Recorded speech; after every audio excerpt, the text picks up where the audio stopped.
Hello. A hydrogen electrode placed in a solution containing a sodium acetate and acetic acid in the ratio x is to y and y is to x has a electrode potential values minus 1.5 and minus 0.5 volt respectively. What is the pK of acetic acid? ये question इसके पहले भी कहीं पे देखा था और ये somebody suggesting कि इसका pK कुछ 16.9 के बराबर आना चाहिए था, which is wrong actually.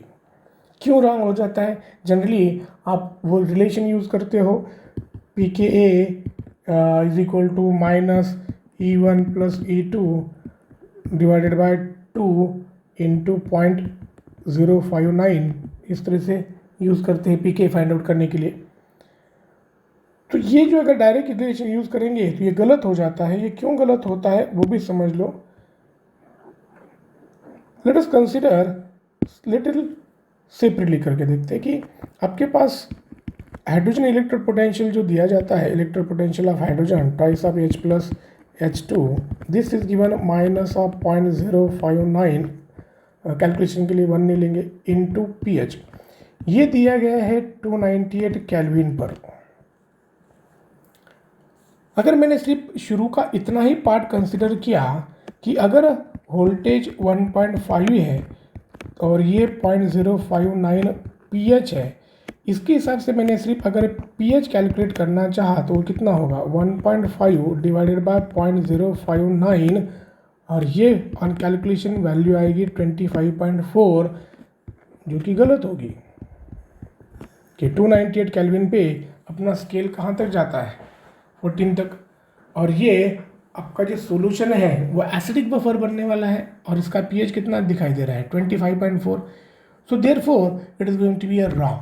इसलिए ये गलत है कि डायरेक्टली अगर कैलकुलेट करोगे तो उससे आपका वैल्यू शायद ये कुछ 16.97 E1 plus E2 divided by 2 into 0.059 इस तरह से यूज़ करोगे. तो हमको फार्मूला वही यूज़ करना है, लेकिन ये जो वैल्यू है दी हुई value, that data is not in accordance with the remaining part. या तो आपको इसका 298 केल्विन की जगह कोई और टेम्परेचर कंसिडर करना पड़ेगा. उसमें फिर वो एक पैरामीटर जहाँ पे मेंशन नहीं है तो वो एक वेरिएबल उस पर बढ़ जाएगा. इसलिए ये डेटा जो है थोड़ा करेक्ट कर लेते हैं और यहाँ पे instead of minus 1.5 will make it as minus 0.15 and then we will calculate. Let's see कि तो हमने एक करेक्शन किया है क्वेश्चन का, क्योंकि ये क्वेश्चन एज सच करोगे तो 16.97 आता है, जो कि नॉट ऑब्वियस. एसिटिक एसिड का पीके 4.75 के नज़दीक होता है 298 पे अगर कंसिडर करेंगे तो. सो अगर ये इस तरह से कंसिडर किया तो शुरू में आपके पास क्या क्या है. You have CH3COONA which is X is to acetic acid COOH Y. So if you calculate pH using this, so it is going to be 0.15 divided by 0.059. So I am calculating a pH using E is equal to minus 0.059 pH. लेकिन यहाँ पे correction क्या किया है 0.15 की जगह correcting as 1.5 की जगह correcting as 0.15. If you calculate this pH, it comes to be 2.54. So it's much acidic actually. And if you change this ratio, sodium acetate as a Y and this acetic acid as X, then this pH will be equal to 0.5 divided by 0.059, which is equal to 8.47. So these are the values and they are in accordance with the 298 Kelvin within the range 0 to 14.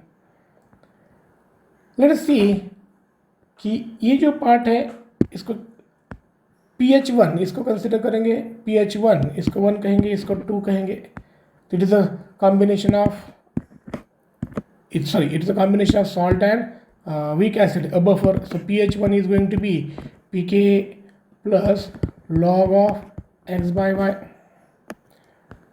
और pH2 क्या होगा?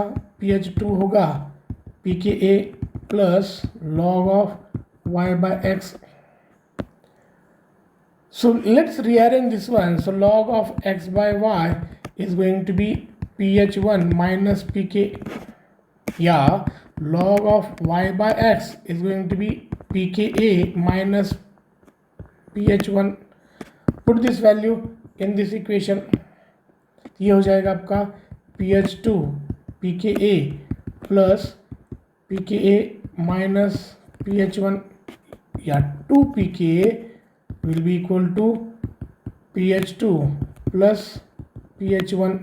So you have ph2 as 8.47 and 2.54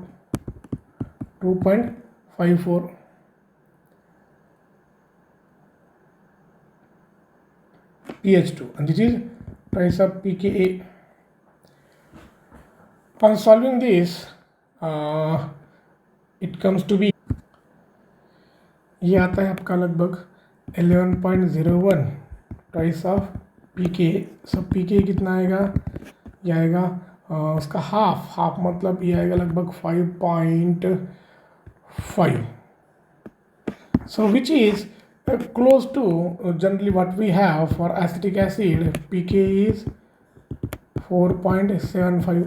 maybe the variation is because of change in temperature slightly. लेकिन इस तरह से नहीं consider कर सकते, क्योंकि ये जो वैल्यू हम कंसिडर कर रहे हैं 0.059, it is for only at 298 Kelvin. So maybe the question framing and the parameters given are not correctly, so it is not matching exactly with what we are using. So make sure don't try to use directly the relation. This is a similar relation. This what we have derived is a similar relation. If after modification, if I make the changes as E1 plus E2 by twice of 0.059 minus of this, तो आपको वही answer मिलता. Minus of this ये कितना होता, E1 कितना होता आपका 0.15 है, minus of this minus 0.5 divided by 2 into 0.059, इस तरह से आ जाता. तो ये अगर फर्दर कैलकुलेट करते तो भी आपका आंसर यही आ जाता. पी के इज गोइंग टू बी 5.5.